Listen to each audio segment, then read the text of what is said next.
My husband walked out calling me worthless incubator while I was pregnant. Now he needs my signature for his inheritance. I was 6 months pregnant when Brett came home and said he needed to talk. Not about baby names or the nursery we'd been planning. He'd met someone at his CrossFit gym. Said she made him feel alive again and that I'd let myself go. I was literally growing his child and he said I'd gotten lazy and boring. Called me a worthless incubator who trapped him with a baby. Then he packed his stuff and left. Just like that. 5 years of marriage gone because some 22-year-old at the gym told him he deserved better. He blocked my number before he even pulled out of the driveway. His mom called the next day, asking what I did to make him leave.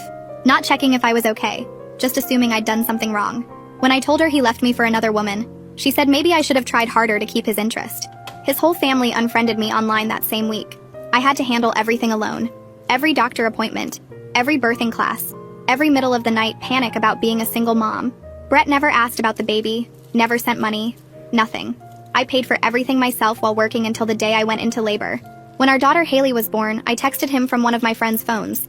He responded, saying he wasn't ready to be tied down and I should handle it. That's it. No questions about her health, her name, nothing. My brother had to drive me home from the hospital because Brett was too busy with his new life. For 2 years, I raised Haley alone. He never paid child support because he'd quit his corporate job to become a personal trainer at his girlfriend's daddy's gym. Cash only, no official income to report. I worked from home doing data entry while taking care of a baby. Brett was living in his girlfriend's condo, posting gym selfies and vacation photos. Never once asked about Haley. His family acted like she didn't exist. Then his girlfriend's dad sold the gym and fired him. She dumped him the same week and suddenly Brett remembered he had a family. He showed up at my door at 10 p.m. on a Tuesday with a duffel bag. Said he was ready to come home and be a father now. Like he'd been away on a business trip or something. I laughed and tried to close the door, but he pushed his way in. Started talking about how we could make it work, how he'd grown as a person, how he missed what we had. Never apologized for leaving. Never mentioned the horrible things he said. Never asked about what we'd been through. He actually went to the kitchen and started making himself a sandwich with my food. Said he'd sleep on the couch until I was ready to let him back in the bedroom. I told him to leave and he said I couldn't kick him out because his name was still on the lease. He'd been thinking about coming back, so he never took himself off it. The landlord confirmed Brett had the right to stay. So this man who abandoned his pregnant wife moved into my living room like a squatter. He'd eat my food, use my stuff, leave his gym clothes everywhere. When Haley woke up crying, he'd complain about the noise. Never offered to help, just complained. His mom started calling again, saying how wonderful it was that Brett was giving me another chance, that I should be grateful he came back at all. She actually said most men wouldn't return to a woman who'd gained baby weight. I hadn't even gained that much weight. But apparently existing as a normal postpartum woman was offensive to their family. Brett started bringing dates to the apartment. Said since we weren't together, he could do what he wanted in his own home. These random women would be in my kitchen at breakfast while I'm trying to feed Haley. One of them asked if I was the nanny. Brett didn't correct her. After 3 weeks of this, Brett's dad died. Turns out he'd been rich from some patents he owned. Left Brett $200,000, but with one condition. Brett had to be legally married to receive it. Guess who was still legally married to Brett because he'd abandoned the divorce papers I'd sent him? Suddenly Brett was super interested in being a husband again. Brought flowers, ordered takeout, said we should work things out for Haley's sake. When I said no, he got nasty. Said no judge would give a broke single mom full custody when he was about to have money. Said he'd take Haley just to spite me if I didn't cooperate. That's when I played my cards. I pulled out my phone and opened the folder I'd been building since the day he walked back into my life. Screenshots of every text message he'd sent from that burner number. Photos of the dates he'd brought home. A spreadsheet tracking every dollar I'd spent on Haley while he posted vacation pictures online. Brett's face went from smug to pale in about 3 seconds. I showed him the text he'd sent when Haley was born, the one where he said he wasn't ready to be tied down. Showed him the witness statements from my neighbors who'd seen him bring different women into my apartment while his 2-year-old daughter slept in the next room. Showed him the bank records proving he'd contributed exactly $0 to raising his child. He tried to grab my phone, but I pulled it back and reminded him that everything was backed up in 3 different places. His hands were shaking a little bit now, and that felt good. Brett let out this fake laugh that didn't match his eyes and said none of it mattered because we were still married and he had rights as a father. I sat down on the couch and looked right at him while I explained that I'd already talked to Lydia Vasquez, a family law attorney who specialized in abandonment cases. She'd reviewed everything I had and told me it was one of the strongest cases she'd seen in 15 years of practice. Brett's lawyer face crumbled and he started pacing around my living room like a trapped animal. He kept running his hands through his hair and I could see him trying to figure out how this had gone so wrong for him. The man who'd called me worthless was realizing I'd been 3 steps ahead of him the whole time. His whole attitude changed right there in front of me. Suddenly he wanted to talk things through like reasonable adults. Said we could work something out that benefited both of us. Maybe split the inheritance 50-50, and work out a custody arrangement that gave us equal time with Haley. He actually used the word partnership like we were business associates instead of a man who'd abandoned his pregnant wife. I watched him try to smile at me the way he used to when he wanted something, and it made my skin crawl. This was the same person who'd blocked my number before he even left the driveway, who'd ignored every update about his daughter's first 2 years of life. Now he wanted to negotiate because he finally understood I had power. I told him exactly what I wanted and didn't sugarcoat any of it. Full custody with him getting supervised visitation if he completed parenting classes, and proved he could be consistent. Every single penny of child support he owed for the past 2 years, calculated at his old corporate salary since he'd deliberately hidden income. A fair division of the inheritance since we were legally married when his father died. Brett's eyes went wide, and I could actually see him doing math in his head. 2 years of child support at his old salary would be around $40,000. Add in legal fees and half the inheritance, and he was looking at walking away with maybe $60,000 or $70,000 instead of the full $200,000. His jaw clenched, and he asked if I was trying to punish him. I said no. I was trying to get what Haley deserved from the father who'd pretended she didn't exist. That's when he got nasty again. Said he'd fight me for custody out of pure spite. Dragged this through court for years until I was completely broke and broken. Threatened to tell the judge I was an unfit mother who kept his daughter from him. That I'd poisoned Haley against her own father. I let him finish his little rant, and then pulled up more files on my phone. Voice recordings of him complaining about Haley crying at night. Saying she was ruining his sleep and he couldn't wait to move out again. Text messages to his gym buddies calling her a mistake and saying he should have pushed harder for me to terminate the pregnancy. Photos Kaya had taken of him making out with some woman on my couch, while Haley's toys were scattered on the floor 3 feet away. I asked him how he thought that would play in front of a family court judge. The next morning my phone rang at 7, and it was Brett's mom. She didn't even say hello. Just launched right into demanding to know what I was doing to her son. Said I was being vindictive and cruel, trying to keep Brett from his rightful inheritance over some petty grudge.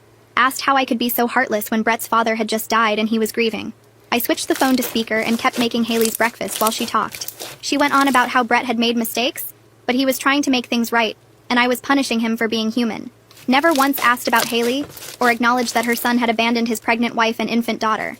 Just wanted to know why I was making things difficult for poor Brett. I waited until she ran out of steam, and then spoke in the calmest voice I could manage. Told her that Brett had walked out when I was 6 months pregnant, and called me a worthless incubator. That he'd blocked my number and refused to help with anything related to Haley for 2 solid years.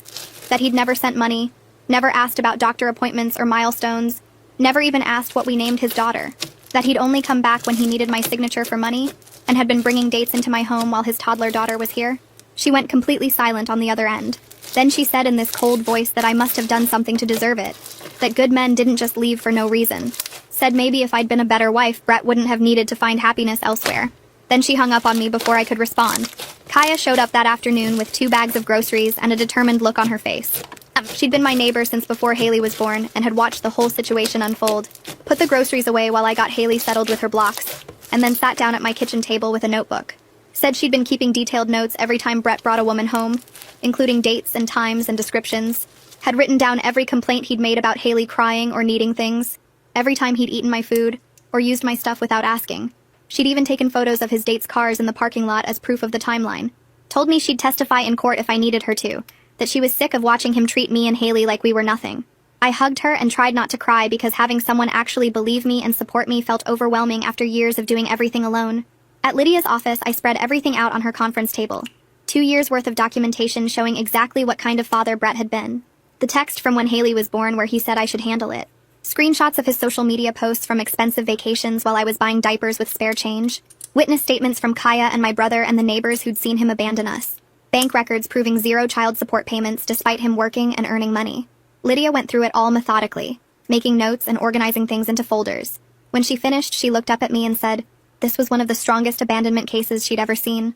Said Brett's own words admitting he wasn't ready to be a father would destroy any custody claim he tried to make. She explained that Brett's threats were completely empty. No judge would give significant custody to a father who'd voluntarily abandoned his child for 2 years and only returned when he needed something. His credibility was shot before he even walked into a courtroom. The documentation I had would prove a pattern of neglect and self-interest that made him look terrible. Add in the witnesses willing to testify about him bringing dates around Haley and complaining about basic parenting responsibilities, and he had no case at all. Lydia said we could push for full legal and physical custody with him getting only supervised visitation, and we'd probably win without much fight. Said the child support claim was solid too, since he'd been working and deliberately hiding income. Brett had backed himself into a corner, and the only way out was going to cost him a lot of money. I left Lydia's office with a folder full of paperwork and a plan that felt solid for the first time in years. She'd laid out everything in terms even someone as exhausted as me could understand. Full custody wasn't just possible, it was likely. Back child support wasn't just fair, it was enforceable. And half the inheritance wasn't greedy. It was my legal right as his wife. Brett had trapped himself by staying married to me, and now that trap was going to cost him everything he thought he'd won. The drive home felt different. I wasn't scared anymore. I wasn't second-guessing myself or wondering if I was being too harsh. Brett had made his choices, and now I was making mine. Haley was asleep in her car seat, her little hand clutching the stuffed rabbit she took everywhere. She deserved better than a father who only showed up when he needed something. She deserved stability and security and a parent who put her first. I was going to make sure she got that, no matter what Brett tried to pull. When I unlocked the apartment door, Brett was sprawled across my couch with his feet on my coffee table, eating chips straight from the bag and watching some action movie at full volume. He didn't even look up when I came in, and just kept shoving chips in his mouth like he owned the place. I set Haley's carrier down gently in the corner and pulled the divorce papers from my bag. My hands weren't shaking. I walked over and stood between him and the TV until he had no choice but to acknowledge me. He looked annoyed at first, like I was interrupting something important. Then I held out the papers and his expression changed. He took them from me without saying anything and started reading. I watched his face go from confused to shocked to angry in about 30 seconds. His jaw clenched. His neck turned red. He flipped through the pages faster and faster, and I could see the exact moment he understood what he was looking at. Full custody. 2 years of back support calculated at his old corporate salary, not his fake trainer income, and half of his daddy's money that he'd been counting on to fund his new life. Brett jumped off the couch so fast he knocked the chip bag onto the floor. He was yelling before he even fully stood up, waving the papers in my face and saying I couldn't do this, that I didn't earn his inheritance and I had no right to take it, that his father left that money to him, not me. I stayed calm, which seemed to make him even madder. I pointed out that we were legally married, which made it marital property under state law, that his father's will requiring him to be married actually worked in my favor now, that he'd been so busy trying to use our marriage as leverage that he'd forgotten I could do the same thing. He threatened to refuse to sign anything, said he'd drag this out in court for years if he had to, that he'd make my life so difficult I'd give up and settle for whatever he offered. I reminded him that he couldn't access the inheritance without being married and I was the only wife he had, that every day he delayed was another day without his money, that he was trapped by the same situation he'd tried to use against me, and the only way out was going to cost him more than he wanted to pay. Brett's face went from red to purple. He threw the papers on the floor and stormed toward the door, already pulling out his phone. I heard him in the hallway, his voice loud and angry as he presumably called Owen. I picked up the papers, smoothed them out, and put them back in the folder. Then I got Haley out of her carrier and started making her dinner like nothing had happened. Mac and cheese, her favorite. She babbled at me while I stirred the pot, completely unaware that her father was outside losing his mind over paperwork that was going to change all our lives. After dinner, I gave Haley her bath, let her play with her bath toys until the water got cold, then got her into pajamas and read her 3 books before bed. The whole time I felt calmer than I had in weeks. I had a real plan now. Documentation that proved everything. A lawyer who knew what she was doing, and leverage that Brett couldn't get around no matter how much he yelled or threatened. He'd spent 2 years thinking he held all the cards, but he'd been wrong. I'd been building my case the whole time, and now it was strong enough to protect both me and Haley from whatever he tried next. The next day my phone rang while I was working. Unknown number, but I answered anyway. A man's voice introduced himself as Owen and said he was calling on Brett's behalf. He had that smooth lawyer tone that was probably supposed to make me feel intimidated, like I was out of my depth. He suggested we could settle this quickly and reasonably without involving the courts. Said Brett was willing to be generous if I was willing to be flexible. I told him to talk to Lydia and hung up before he could finish his sentence. I wasn't going to let some lawyer bully me into accepting less than what was fair, and I definitely wasn't going to negotiate without my own representation present. Brett came home that night looking completely different from the angry man who'd stormed out the day before. His shoulders were slumped. His face was tired. He asked if we could talk like adults, using this reasonable voice that I immediately didn't trust. I agreed, but pulled out my phone and started recording before he even sat down. It's legal in our state to record conversations you're part of, and I wasn't about to have another situation where it was his word against mine. He noticed the phone but didn't object, which told me Owen had probably warned him about making things worse. He offered me $50,000 and joint custody if I signed off on the divorce quickly. Just like that, like it was a generous compromise instead of an insult. I actually laughed, which seemed to surprise him. I told him that wasn't even close to what I was owed, and joint custody definitely wasn't happening after he'd abandoned Haley for 2 years. That he couldn't just throw money at the problem and expect me to forget everything he'd done. That our daughter deserved better than a part-time father who only showed up when it was convenient. Brett switched tactics, trying the sympathy approach.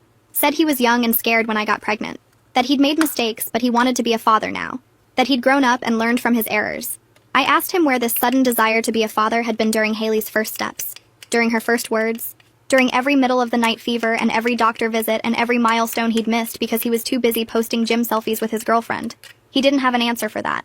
He admitted he messed up, but said I was being cruel by keeping him from his daughter, that Haley needed her father and I was using her as a weapon to punish him. I told him he'd kept himself away by his own choices, that he'd had 2 years to reach out, to ask about her, to send even a single dollar to help support her, that he'd chosen his girlfriend and his new life over his family, and now he had to face the consequences of abandoning us when we needed him most, that this wasn't about punishment, it was about protection. Protecting Haley from someone who'd already proven he'd walk away the second things got hard. That this wasn't about revenge or being mean.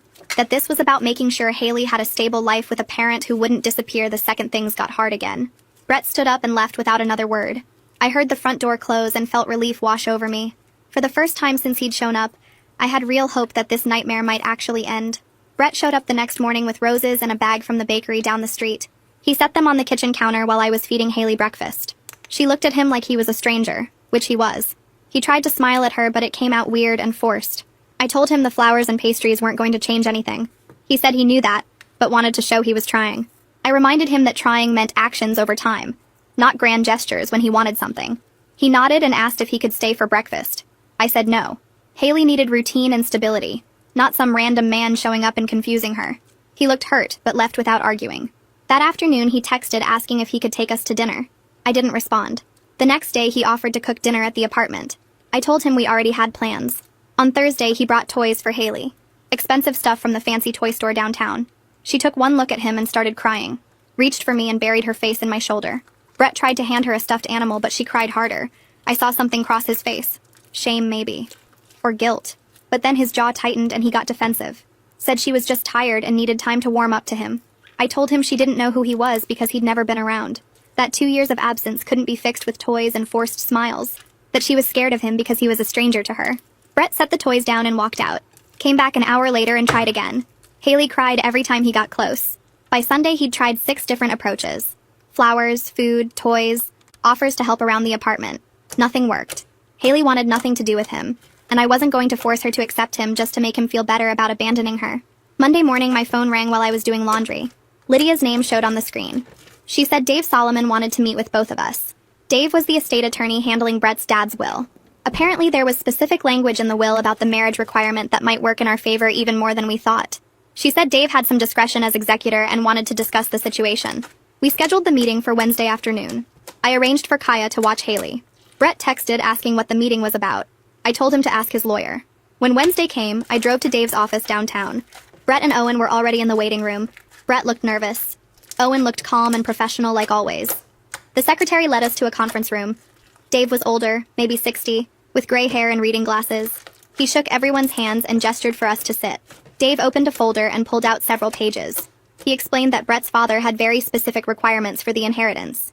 Not just that Brett had to be married, but that the marriage had to be stable and ongoing. The will mentioned demonstrating commitment to family. Words like responsibility and dedication appeared multiple times. Dave looked at Brett and said the language suggested his father wanted to ensure Brett was a responsible family man before giving him access to that much money. Brett shifted in his chair. Dave continued reading sections of the will out loud. Every part emphasized family commitment and stability. Nothing about just being technically married on paper. Dave set the papers down and looked directly at Brett. He said that as executor, he had discretion to determine whether Brett actually met the requirements his father set out. That the will wasn't just about marital status, but about character and commitment. Dave said he'd been doing research since Owen first contacted him, found out about the separation and abandonment, about Haley being born while Brett was living with another woman, about 2 years of zero contact and zero support. Dave folded his hands on the table. He said given all that information, he was inclined to rule that Brett didn't qualify for the inheritance at all. That abandoning a pregnant wife was the exact opposite of what his father intended when he wrote those requirements. Brett's face went white. He started talking fast, saying his father didn't know about any separation, that they'd kept it private, that his dad died thinking everything was fine. Dave cut him off, said it didn't matter what his father knew or didn't know. What mattered was the intent behind the will. The requirements were clear: stable marriage, family commitment, responsibility. Brett had demonstrated none of those things. Dave said the whole point was to make sure Brett was a good husband and father before giving him money. Walking out on a pregnant wife showed he was neither.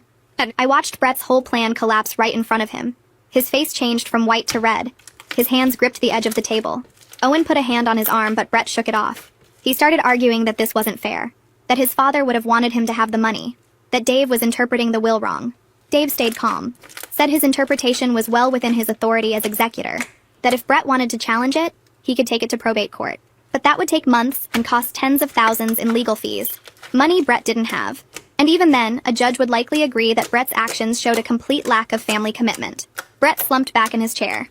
I could see him doing the math. No inheritance, child support payments, legal fees.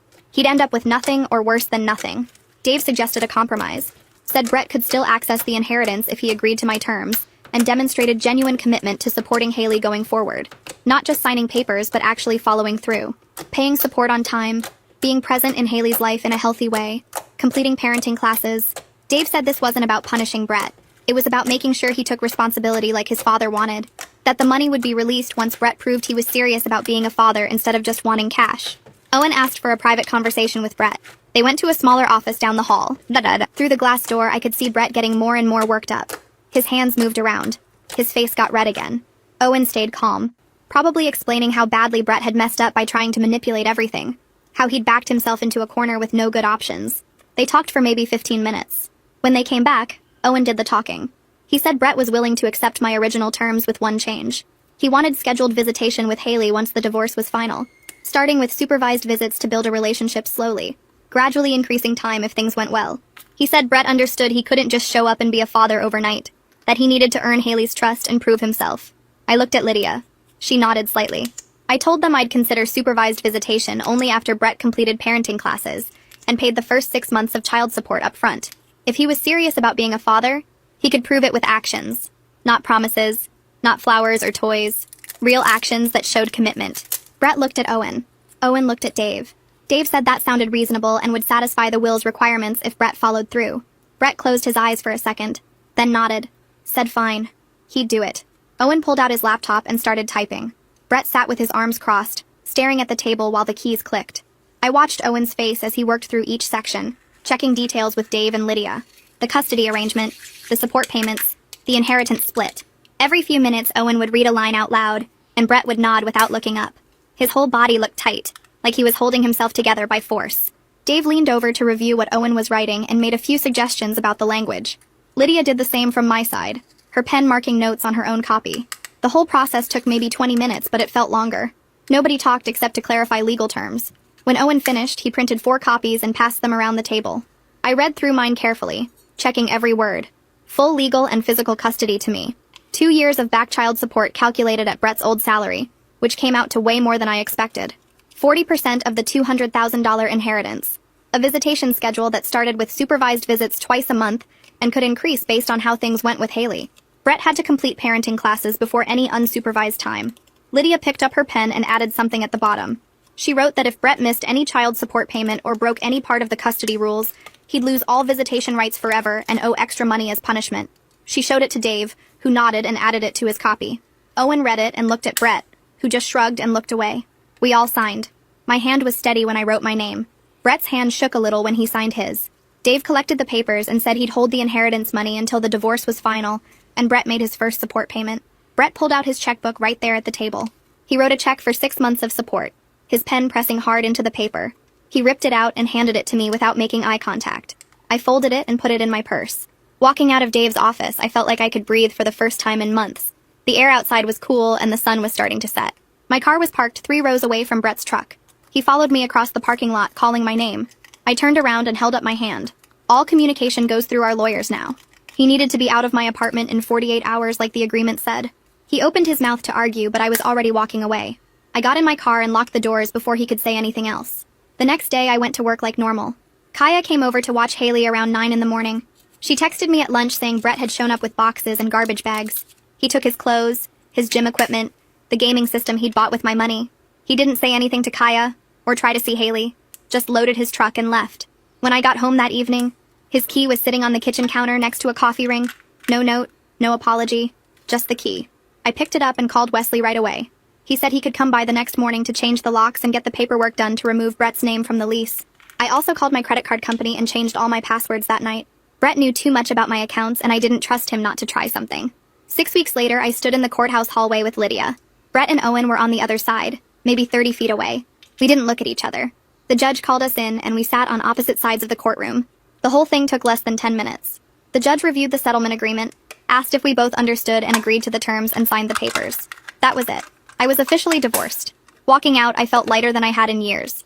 Not happy exactly, but free. Like I could finally move forward instead of being stuck in the mess Brett created. Brett's check cleared 3 days after the divorce was final. I logged into my bank account and saw the deposit. 6 months of child support. More money than I'd seen at once since before Haley was born. I paid off my credit card that same day. The balance had been climbing for 2 years. Every emergency and unexpected cost adding up because I had no other option. Seeing that zero balance felt amazing. The rest of the money went into 2 accounts. One for Haley's future, college, or whatever she needed when she got older. One for emergencies so I'd never feel trapped again.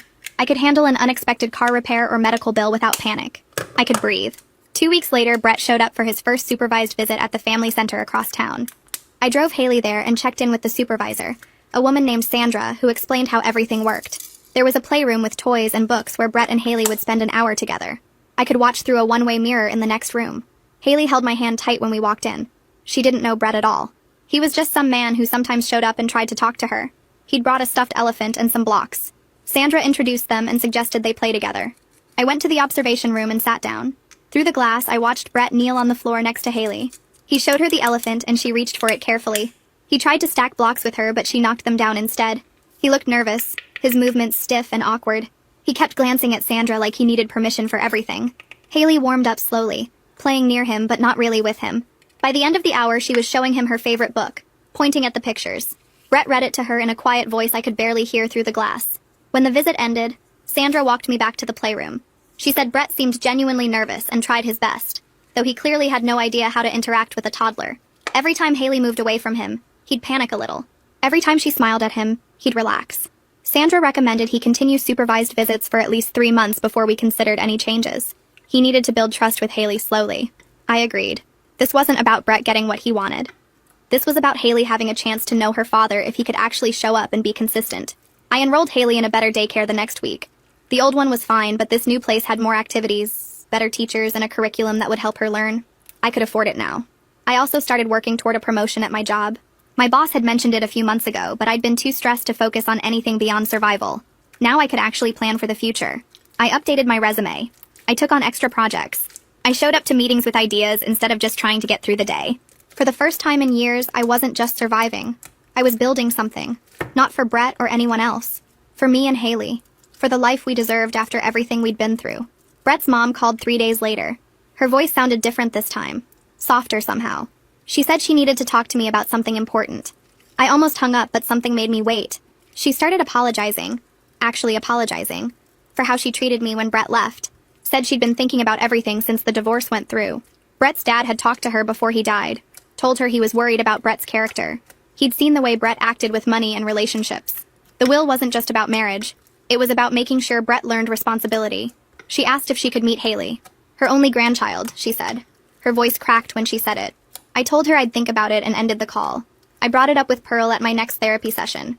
We'd been working through everything that happened, processing the abandonment and rebuilding my ability to trust. Pearl asked what I thought about letting Brett's mom meet Haley.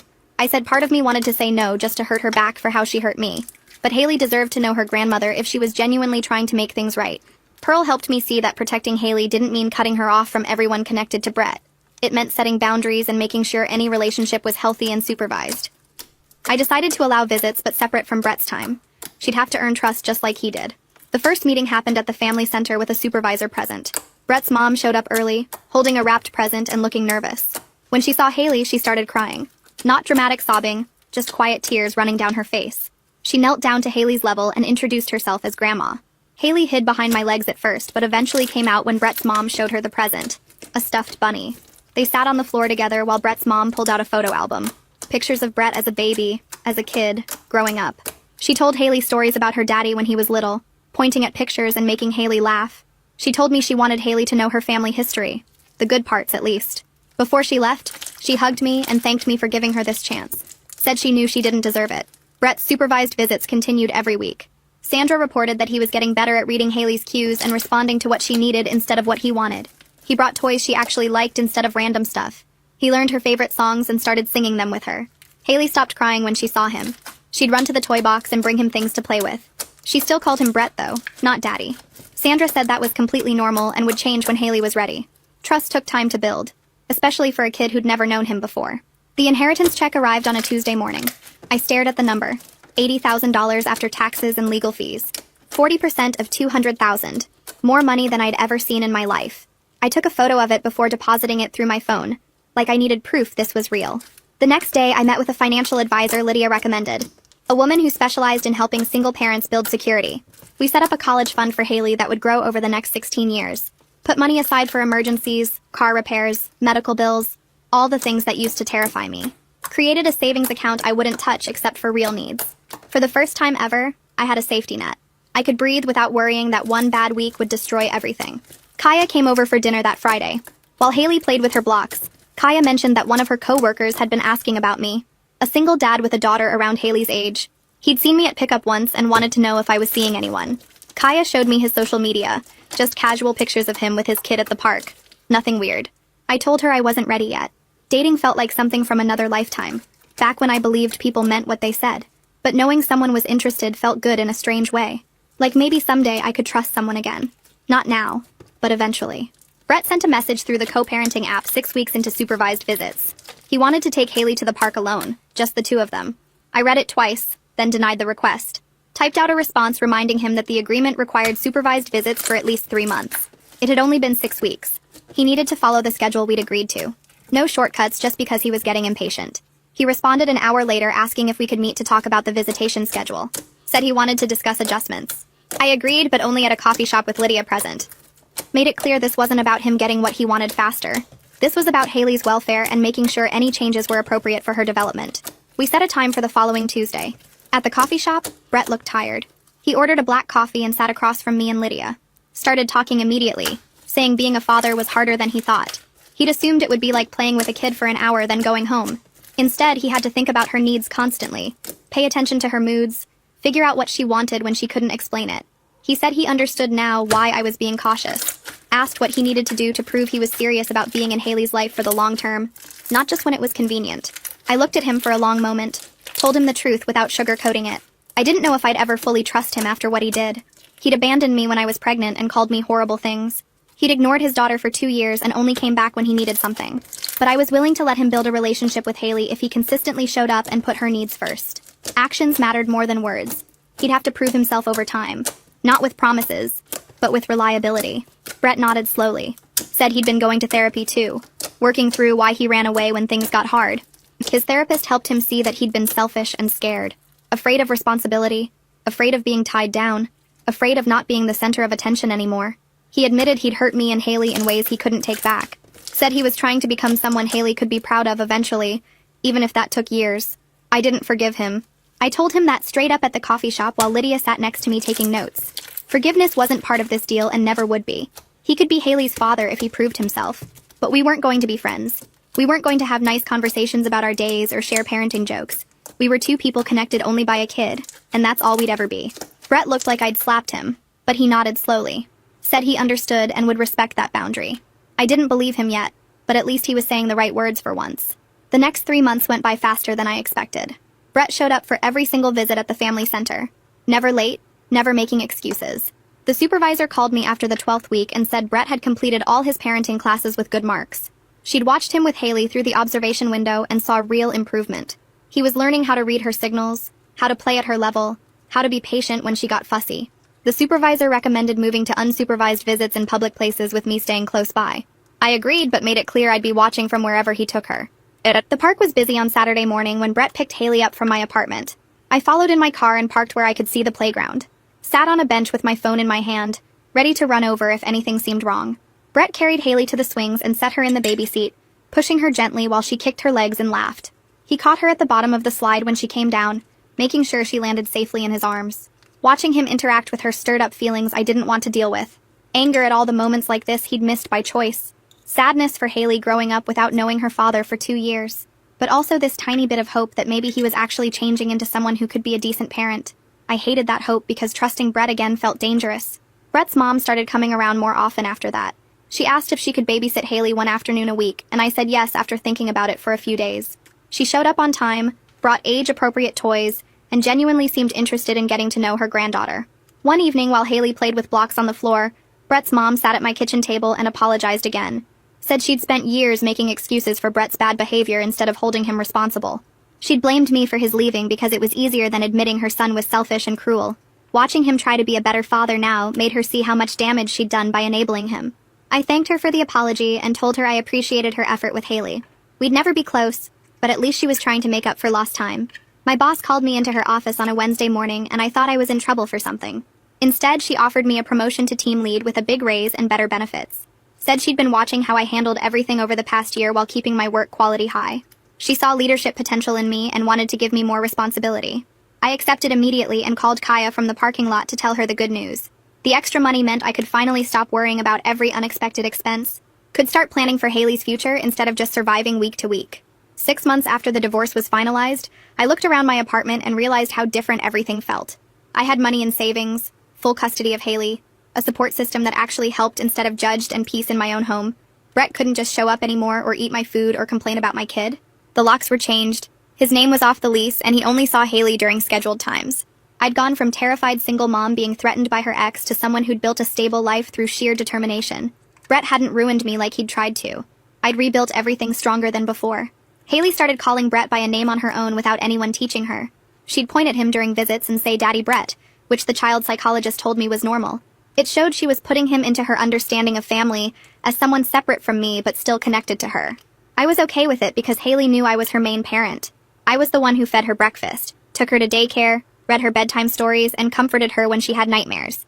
Brett was someone who visited sometimes and played with her at the park. That was enough for now. Brett sent a message through the co-parenting app asking if he could have Haley at his new apartment for a few hours. He'd decorated a small bedroom for her with a toddler bed and toys. I told him I needed to see the apartment first before agreeing to anything. He gave me the address and I showed up the next day while he was at work, using the key he'd left with his building manager. I checked every room for safety issues, made sure the outlets had covers, looked for anything dangerous she could reach. The apartment was clean and the bedroom he'd set up actually looked nice. I took photos and agreed to a trial visit with my phone on and ready to pick her up immediately if needed. The visit went fine. Brett brought Haley back at exactly the time we'd agreed on, and she came running to me talking about the toys Daddy Brett had and the mac and cheese he'd made for lunch. She seemed happy and not upset at all. I checked her over carefully for any signs of problems, but she was just a normal kid excited about new toys. I realized that as much as I hated what Brett had done to me, Haley deserved to have a relationship with her father if he was going to show up consistently and keep her safe. My feelings about him didn't matter as much as what was best for her. That night after Haley went to bed, I sat with her in her room and had a conversation about families. Kept it simple because she was only 2, but I wanted her to understand in an age-appropriate way. Told her that Mommy and Daddy Brett didn't live together, but we both loved her very much. Families came in different shapes and that was okay. Some kids had parents who lived together, some had parents who lived apart, and all of those families were good as long as the kid was loved and safe. Haley listened and then asked if she could have more juice. She accepted everything easily because it was all she'd ever known. She didn't remember a time when Brett lived with us because he'd left before she was born. This was just normal life to her.